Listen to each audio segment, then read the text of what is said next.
Cerkak kang diwenehi judul Kembang ing Njaba. Ing suatu keluarga, Sulastri wis pirang-pirang taun urip bebrayan karo Paidi, bojone. Ing awal omah-omahe, uripe rumangsa ayem lan kebak katresnan. Nanging sawise Paidi saya sibuk karo pakaryan, Sulastri kerep rumangsa sepi. Saben dina dheweke tansah ngenteni wektu kanggo rembugan. Nanging sing ditampa mung alesan. "Mas, kapan awakmu iso lungguh bareng karo aku? Aku kangen crita karo awakmu," pitakone Sulastri. Paidi mung mangsuli cekak. "Aku sibuk mergawe, Las. Rejeki iki kanggo awake dhewe."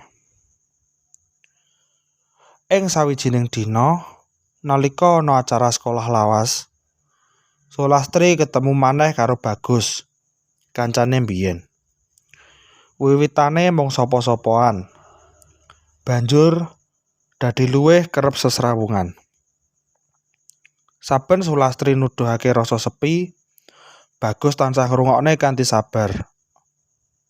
Ujare Bagus, "Yen kowe butuh kanca crita, aku tansah siap ngrungokke, Las." Sulastri kaget karo perhatian kuwi. Suwe-suwe atine saya kebak rasa tresna anyar. Nanging saben bali menyang omah, rasa salah lan dosa ora bisa ilang. Dheweke ngerti yen tumindak kuwi klebu perselingkuhan. Nanging rasa nyaman luwih ngrebut atine. Sawijining wengi, nalika ora kuat maneh nggendhong rasa rahasia, Sulastri nyedeki Paidi lan nyoba jujur. "Mas, aku kudu ngomong jujur. Ana wong liya sing mlebu atiku." Pangakune lirih nanging teges. Paidi kaget lan nesu. "Apa? Sapa wong iku?" "Aku ketemu kancaku lawas, Mas. Aku ora niat ngapusi. Nanging krasa sepi amarga awakmu tansah ninggal aku," jawabe Sulastri karo tangis. Paidi meneng, banjur ngelus dadane. Dheweke ngerti yen ana salahe uga amarga luwih ngubar kerja timbangane ngopeni bojone.